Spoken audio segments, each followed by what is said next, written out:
Bonjour à tous. Hello, everybody, and welcome to another partial episode of Forward Thinking. Recently, we had a conversation with Canada's Minister of Digital Government, Minister Joyce Murray, as well as many of the chief data officers around the country. Et alors aujourd'hui, nous allons continuer notre discussion avec le ministre du gouvernement numérique du Canada, Joyce Murray. I've asked the minister to join us so she can talk a little bit about where Canada's digital government vision is headed. And we're going to focus a little bit on what kind of skills public servants as well as people in the private sector need to gain as the country moves towards digital government and what it means to adopt technologies and make sure that they're available for everyone. Forward 50 has as its core idea that we should use technology to make society better for everybody. And these technologies only work if they're broadly accessible, and we think deeply about how to make them work for everybody to improve service delivery in government. So please join me in giving a very warm Forward 50 welcome to the Honourable Joyce Murray. Minister Murray. Thanks, Alistair. Thanks for having me on your podcast. What a timely initiative and what a great objective you have. And I'd like to acknowledge that I'm here on the traditional territories of the Squamish, Musqueam, and Tsleil-Waututh First Nations.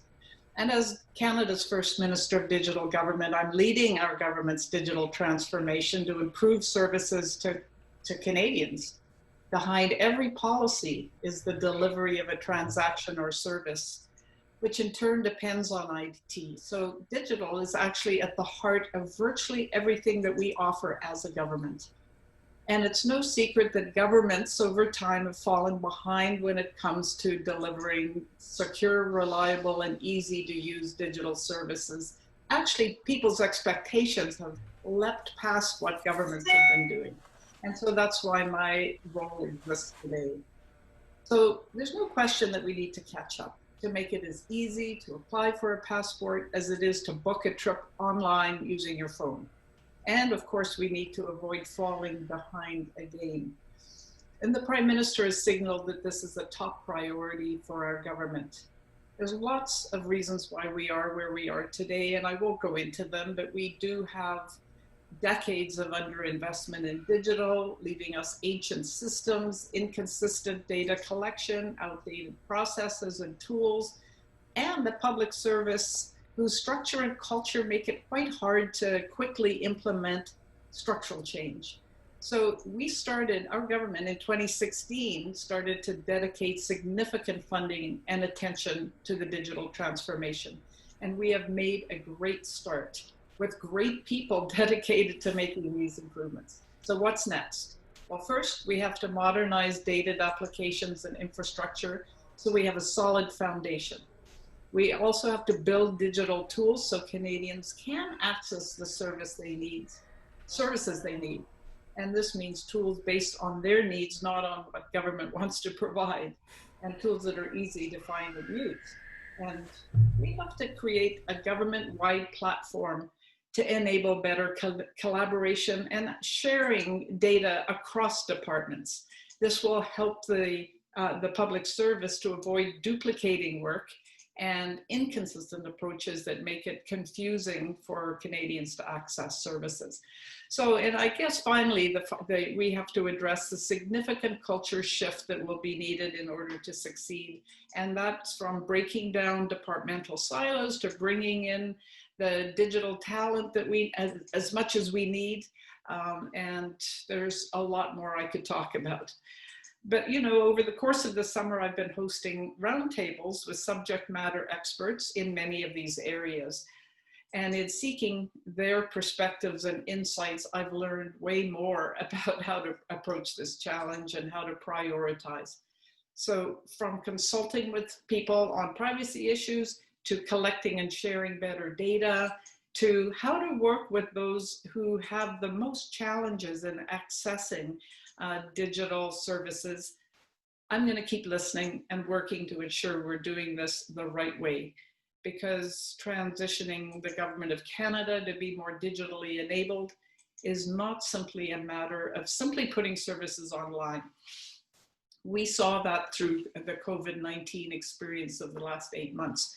We saw how crucial secure, accessible, and reliable digital services are. And I can say I've heard so many people talk to me about the CERB, the Canadian Emergency Response Benefit, and how quickly and effectively it was rolled out. That's what we had to do as a government, and we did it. But that it was an exception to how government often operates, and I want it to be the norm. COVID-19 also revealed a lot of gaps in policies and services that Canadians need at a time of emergency. And so as we figure out how to build Canada back better, digital is at the heart of everything we offer, and we have to accelerate our digital transformation just as we accelerate some of our other policies and programs that we'll be offering. So it's a huge opportunity. It's a challenge to make a real difference in Canadians' lives, and I am very excited and honored to be a part of it. That's great to hear. And I love that you're spending so much time listening because while all of these things are incredibly promising, we can't just foist them on people. They have to genuinely seek the benefits that are in them first. And I think shifting that public will, you're right, expectations have been set. But it really took a crisis like COVID to whet the appetite or increase the tolerance, if you will, for digital as a cultural change. Maybe you can talk a little about what's the difference between digital as the word as a technology versus digital as like a cultural mindset. What do public servants need to do to change their mindset to be digital first? Well, I'm just thinking of your question there, Alistair, and I think what happened was people saw that it was possible to suddenly receive services from a public servant working from home. Now, I have to credit SSC and many others for enabling the equipment, the connectivity, and all of that. But people that used to think that used to have to go to an office, line up, take a number, have the interaction, follow up by faxing something in, saw that they could actually do the transaction online with their smartphone or their computer. And so I don't think Canadians will want to go back from that. In terms of the public service, I think we, in a way, rightly have had a culture of risk aversion because public servants want to get it right. They also don't want to step on another public servant's turf. And so everything was balanced between effectiveness and safety. In other words, the risk aversion part. What happened in the pandemic is we accelerated so incredibly, partly because the cost of not doing something quickly was way higher than usual. And public servants were willing to accept the greater risk, and so were Canadians. And so some of the things we rolled out weren't perfect from the beginning. So I think the public servants have seen that there is a tolerance for taking a bit more risk when the payoff is bigger. And I don't think that we will go back to the very careful, slow, risk-averse approach in the past. I think that this learning will have really implanted in our psyches as public servants, of which I am one. I am here to serve the public, and it certainly has opened my eyes. That's a really interesting point that I had heard apocryphally from government workers that in some cases they couldn't see one another's schedule on calendars to set up meetings. So they had no way to connect across departments. And it seems like in many cases what you said about being afraid to step on someone else's turf comes down to there's inefficient parallelism going on where several people are trying to solve the same problem, all well intentioned, but they just can't find one another. And it does seem like a crisis forces you to find out who else is working on the problem. Like there was no way to hide if you were someone working on emergency relief benefits because all hands were on deck. Yeah. How do we get people more aware of what else is happening so that we can find those inefficiencies and instead of having three different groups doing the same work, sort of put more wood behind fewer arrows? Because it does seem that's one way to address inefficiency. Do you think technology can help us find who else is working on things? Oh, absolutely. I'm convinced of that. I mean, the technology is available. People saw that they could and needed to work collaboratively and quickly and figured it out. So I don't think it's so much public servants' challenge. I think that it has more to do with the authorities that reside in the siloed ministries. And so when we see duplication, it's because each ministry is empowered to solve their own problems, pursue their own mandate, and that is their priority. If another ministry says, we need to connect with you on this, so we're doing a common front that's serving the customer, they might get the answer like, well, wait a minute, it might be your priority in your department, it's not so much a priority in our department. So there is a structure that really compels public servants and ministers to look at their own mandate and work out best as possible how to deliver it. So it's a big culture shift to say, okay, there are some things that if we collaborate on, we don't have to duplicate, and we can have a much more seamless experience for Canadians. And so that's part of the culture shift that will have to happen, but it's a structural and a process issue and not a person issue, I'm convinced. Public servants just want to do what is the best in delivering service. And so when we can change some of those structures and processes, I think people will all be on board. If someone's a manager in the public service, what should they be doing to get their teams more sort of digital first? What kind of training or learning would you suggest they offer to their organizations?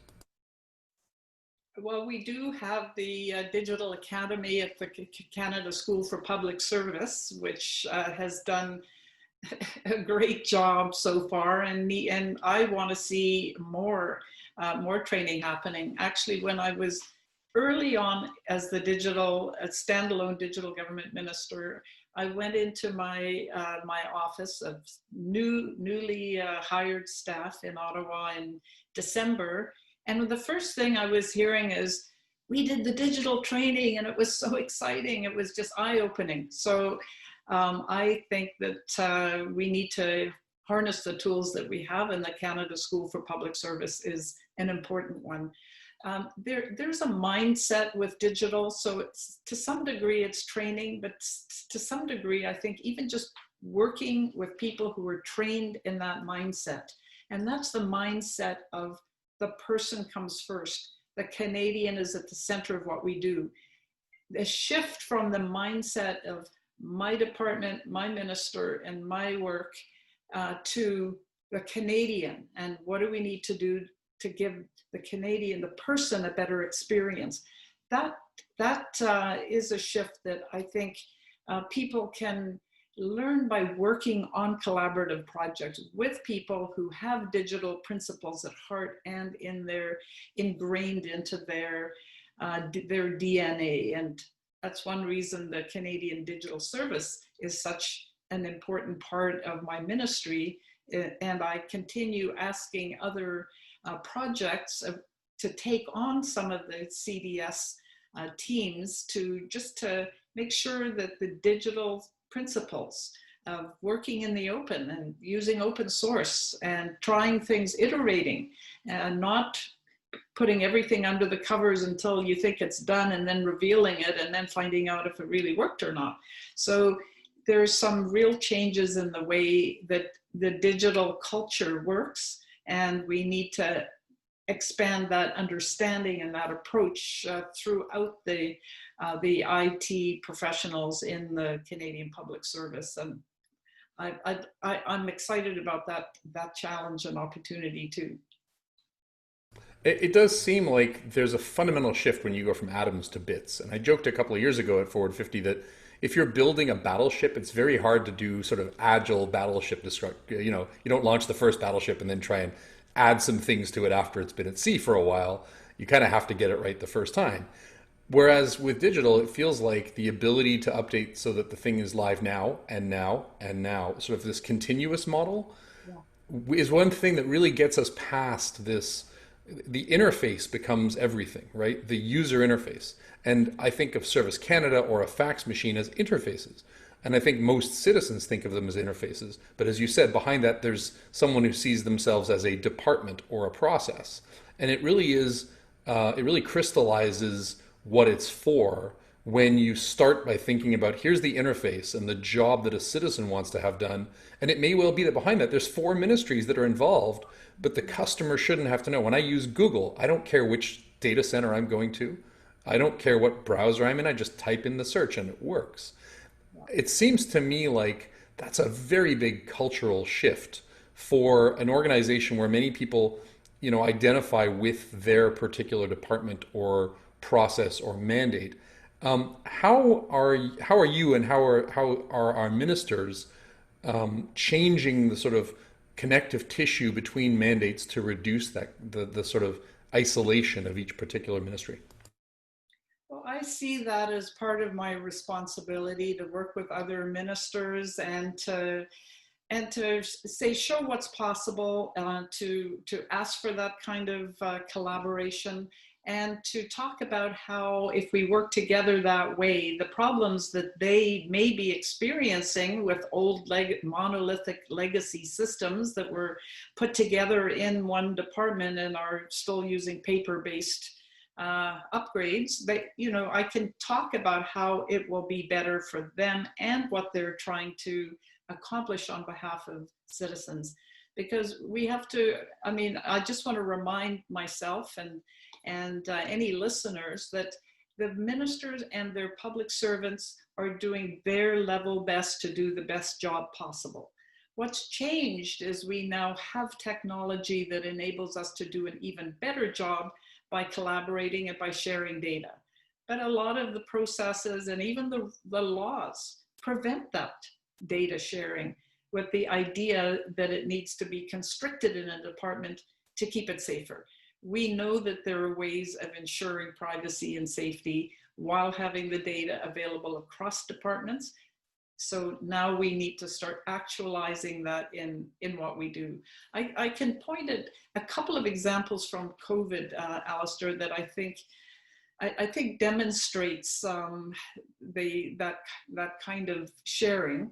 And one of them is the Canadian Digital Service using open source code, created a system called Notify. That was about having secure and easy to provide notifications by ministries on whatever the key issues that they're wanting to interact with the public. That's now, I think there's some 2.5 million notifications have gone out using Notify across many ministries who were clearly willing to work together with the digital government to provide a better service to Canadians. So that's a small example. I would say COVID Alert is another example of digital principles where our Canadian team took code that had been worked on by Apple, Google, foundational work, Shopify, putting an app on top of that, and then worked with the Ontario Digital Service. So there's a lot of collaboration, and we now have an exposure notification app that's a national app that is going to help keep people and their communities safer as we reopen the economy. So there is work that changes how we think about the service relationship between the individual public servant or ministry, that is collaborative, that is uses open source code and other digital principles, and we need to build on that and accelerate that work. You mentioned data and digital, and they often get used in the same sentence. Obviously, digital allows you to make infinite copies of data for free, which makes it very easy to analyze and crunch in ways that would have taken days with people digging through records or underlining and highlighting documents. It seems like data and digital are inseparable, but that digital has given rise to a much more analytical approach to government. You mentioned that people have an expectation of going to a Service Canada office or posting a letter or faxing or something. Are we tracking the satisfaction of Canadians using services across physical and digital versions? Do you have any insight into how much more efficient it is, how much more people like it, where the issues are? Do we have analytics on that kind of stuff right now? I know that in every ministry has some measures, some results measures that they have in place in terms of client and or customer satisfaction. I can't tell you whether it directly compares digital versus not digital. But the thing that I know is that the more we're able to provide the services digitally, so for example, somebody being able to do something with their smartphone, the more what I call self-serve is available. And self-serve is a whole lot easier and quicker for the customer. They don't have to wait in a lineup. They don't have to they don't have to wait 2 days before something's processed and ready for their next action. So self-serve works for the Canadian. It works for the public servant. And best of all, what it does is it frees up public servants' time to serve those that don't have a smartphone or internet or don't want to work that way. So I think there's going to be many people who like the old style of face-to-face, go into an office and will continue wanting to do that or not have the option, but they will then have better service because all of the people who would rather do it on their smartphone certainly lighten the load for the public servants while getting better satisfaction with the transaction. So it's a total win-win from my perspective, and it really is also going to help us do a better job of serving those who are disadvantaged with disability or simply don't know how to use a computer, that they can get better service when the self-serve customers are doing a lot of the work themselves. I did some work with Code for America a few years ago around the failure to appear rate in Kentucky. This is when a person is accused of a crime, they're given a date to show up in court, and then they forget that, and someone shows up to arrest them, which usually leads to an altercation, and then they have a second charge, and it's horrible, and it disadvantages minorities, people with lower socioeconomic backgrounds or lower income levels. It's a horrible problem. And in the end, they couldn't get Kentucky to play ball. There were so many stakeholders. So what they wound up doing was creating a tool to analyze the data and then show people, these are the judges, these are the types of crimes, these are the reasons, these are the times of year when people get stuck in the system. And I love that idea that if you can't change a thing, then make the data available, because sunlight is a great disinfectant. It very quickly forced them to confront, certain judges, certain policies, certain crimes, certain regions having problems. And it does seem to me like as we're moving from physical to a blended model, and to your example, I think you may well find people that want to go in once, but then they'd love to receive notifications about the status of their application. They don't need to go in to find out about that, but maybe they like to go in and see someone. I left my passport in my pants pocket and washed them around this time last year. And it's a perfectly good passport. It's recognizable, but the color kind of ran. And I went to Passport Canada. They said, "Oh no, it's been damaged, so you have to, do this whole process as if it needs to be replaced because it was lost." And I said, "But it's right here. You have a digital photo of me in your computer. You check it every time. I've got a Nexus card and so on. Can't you print another one?" And they said, "Oh no, we can't do that. It's as if it's damaged." And I said, "But I have it right here." And they said, "I know, but they should just be able to press print and give me another one, rip out the old one, and that's done. There's no real need. I'm still me. I'm recognizable on this thing." And so I think one of the things I find fascinating is that digital forces us to confront absurdity. Yeah. There are cases that seem almost like that Terry Gilliam movie Brazil, right? That seem like these weird dystopian Byzantine issues, and digital is this crystallizing sort of, but that's foolish, we can do it better. Mm-hmm. And I think, how do managers in the public service channel that sort of absurdity and that outrage into reinventing things where you can take a lot of Byzantine policy and implement it in the form of an app that does that for you? How do we get them thinking like that? I think we get examples of where things are working well. If there's anything positive that came out of it, it has shown us that we can do things differently. And so I'm very respectful of people who have a process that they've been hired to pursue or to apply. And the reality is that every Canadian believes that they're an exception to the rule and they shouldn't have to follow the process. And, you know, probably for a big percentage, there is no downside to making those exceptions, but in some cases there are. And so there again comes the risk aversion, which perhaps is the right way for public servants to be seeing this, that we have a process, I'm going to follow that process. So I get how aggravating it is to an individual for whom there is no real risk or downside to shortcutting the process.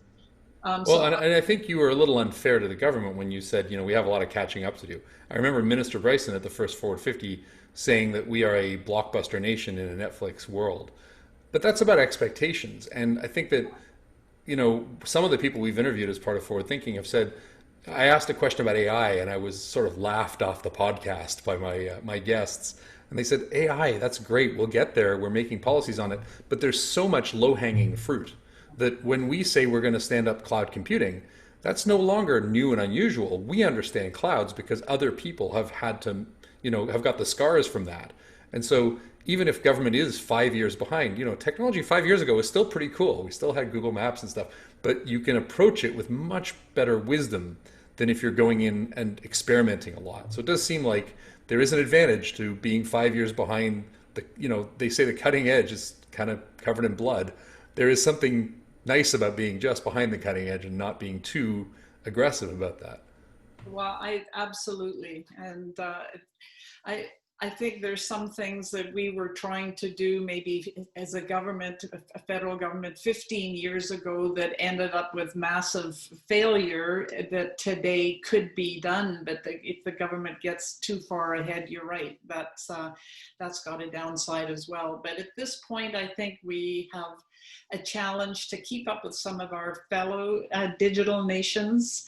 And Canada's got some unique challenges with the provincial federal jurisdictions. Those kinds of things make it even more complicated. So we love a challenge. I'm committed to Canada accelerating the digital government transformation. And I only see willing partners in the public service on this. I also am a pragmatist, so I know that you want to take things in bite-sized pieces and show successes and then expand those out. And I think the digital principles are relatively new, thanks to Scott Bryson, who you just referenced, for being a champion for bringing this shift. We have a foundation to work from, and we've got every opportunity to really move much more quickly to serve Canadians better in the years to come. It really does seem like, you know, if you had said as Minister of Digital Government, I want everybody to work from home for 6 months, you would have been laughed out of the house. Now you've got we are in the middle of the largest social experiment in the last century. Everything from, you know, the carbon footprint of air travel to food supply chains and realizing how they're balanced between restaurants. You know, the giant toilet paper shortage of 2020, which everyone laughed at, was actually because we don't use our toilets in our houses all the time. We use them about half the time. So there was a whole bunch of industrial toilet paper that was ready to go to public washrooms, but there was a shortage at home, right? So I think if we are wise enough to learn from it, this is an amazing opportunity to skip 10 years of trying to convince people to change their culture.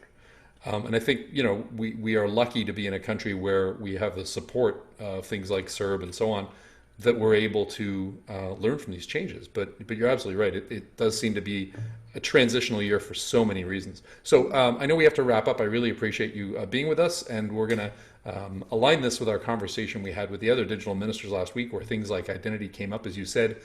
If you could give one piece of advice to public servants for something they should do differently between now and the end of the year, one thing that you think they should challenge their teams to do, whether that's learning or experimenting or what is the one thing you think they should take advantage of doing in this singular time to move us towards that sort of inclusive self-service, seamless service and citizen-centric delivery? What should they spend their time doing in the next 4 months? The shift to seeing the person at the center of what they do, I think, is a key part of this, and that is a mental shift that we need to make, because we have our processes and our teams and so on. So that's what I would challenge people to do, is to really think about that as a person, and how we serve that person needs to be really thinking about how they can access the service and what is their perspective, not what's convenient or comfortable for us. I think that many public servants do that, but that's one key in the digital principles. So the second thing I would say is, if you're embarking on an IT project of any kind and you want to make sure that you are using digital principles, please check with our ministry if you have any questions. And we will be happy to provide support and coaching and advice, because it's tried and true. The digital principles talk about the experimentation, they talk about collaboration, they talk about iteration, and they are very much focused on putting the person at the center of everything. So that's the drum that I'm beating, and digital principles.